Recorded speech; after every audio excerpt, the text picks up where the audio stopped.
Bom dia, eu me chamo Emanuele Farias e eu gostaria de prestar alguns esclarecimentos sobre o tema mediação e conciliação. Na verdade, eu gostaria de falar sobre o processo de mediação, como acontece o processo de mediação na prática.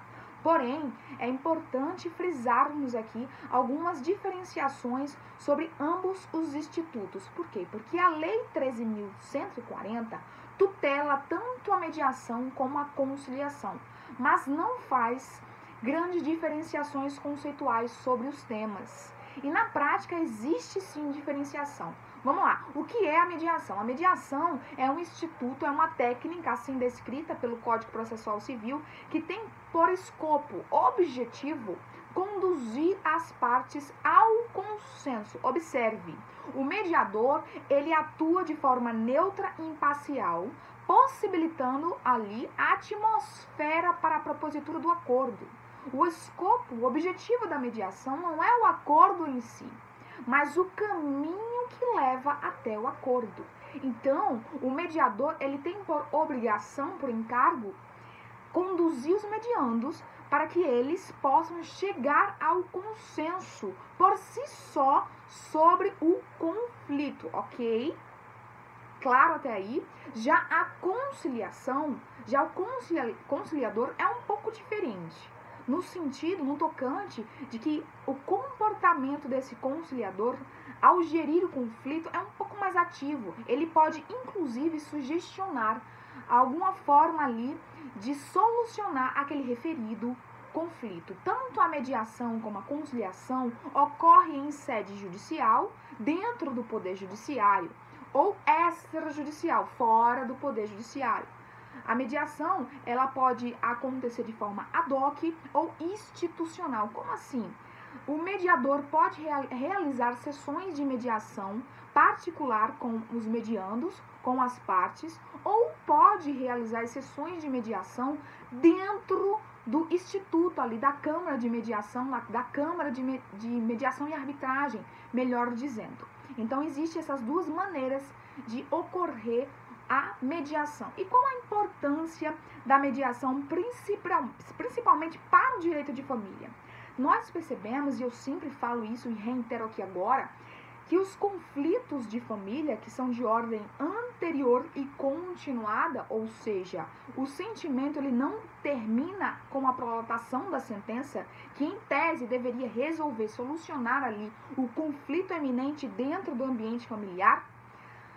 A sentença, ela não faz isso. A sentença, ela não resolve, ela não trata o âmago, o sentimento do conflito. Por isso, a mediação dentro da atmosfera familiar é muito importante. É muito importante que todos os profissionais de qualquer área jurídica se atualizem e lancem mão do instituto de mediação, trazendo para o cliente uma possibilidade de viabilizar e de direcionar de forma mais efetiva, mais rápida, mais fluida o conflito. Porque o nosso compromisso, o meu compromisso primário é com o cliente e com a eficiência da prestação do meu serviço. Todos nós profissionais, eu acredito que deveríamos pensar dessa forma. Então, a mediação é muito importante porque ela vai cuidar do sentimento ali, do encargo, do sentimento, no âmago do conflito. Ela vai gerir internamente o conflito, ela vai tratar internamente o conflito. A mediação ela pode ser usada, por exemplo, nas questões que envolvem inclusão familiar. Ela pode ser usada nas questões que envolvem o divórcio, o processo de divórcio, que nós sabemos que o processo já é muito oneroso, cansativo, doloroso, porque trata-se de um luto, obviamente, que um relacionamento ali que chegou ao fim, causador, é um luto para as partes. Então, a mediação, ela pode sim trazer fluidez, leveza, e nós sabemos também que o litígio não é saudável de nenhum modo, de nenhuma forma. Todo divórcio litigioso, ele é mais cansativo, ele é mais oneroso para as partes. vamos lá. Eu falei sobre o que é a mediação, falei sobre o que é a conciliação, falei da importância desses institutos para a prática do dia a dia, principalmente dentro do ambiente familiar. E como se dar passo a passo a mediação no convívio aqui na prática. O que acontece? A mediação, ela é regida pela Lei 13.140, você pode inclusive dar uma lida lá para perceber melhor do que eu estou falando, entender melhor o que eu estou falando. A mediação, ela inicia-se com uma carta convite.